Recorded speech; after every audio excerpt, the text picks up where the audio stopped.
Magandang araw sa inyong lahat at welcome sa aking channel.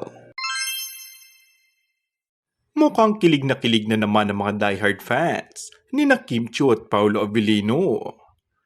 Marami ang nakapansin na tila nahahawa na si Paolo sa kakulitan at humor ni Kim at hindi nila mapigilang mag-react. Sa isang recent Instagram post, tampok ni Paolo ang isang kwelang car driving video at sabay pindot sa turbo button ng kotse niya na siya naman nagpaharurot sa kanya. Aba, syempre marami ang napabilib sa kanya. Bukod sa humor, poging-pogi rin si Paolo. Lalo na't na-highlight ng video ang kanyang hazel-colored eyes na talagang nakakatunog kapag tinitigan mo. Hindi rin naman nagpahuli ang mga Kim Pao shippers at agad na nagtag kay Kim Chiu.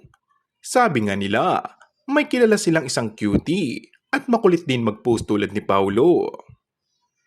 Kilala si Kim sa pagiging kwela at game sa kakulitan, lalo na sa kanyang mga ka-work at malalapit na kaibigan.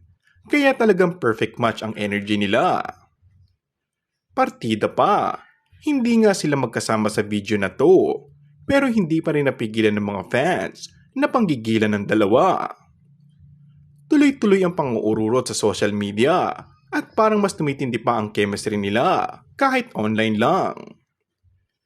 Pero sino nga ba ang pwedeng manisi sa mga fans kung talagang hindi rin naman maitatanggi ang charm at chemistry ni Kim at Paolo? At dahil nga palagi magkasama, ay nahawa na nga daw itong si Paolo kay Kim. Kung bago ka lang sa aking channel ay mag-subscribe at pindutin na rin ang notification bell. Maraming salamat!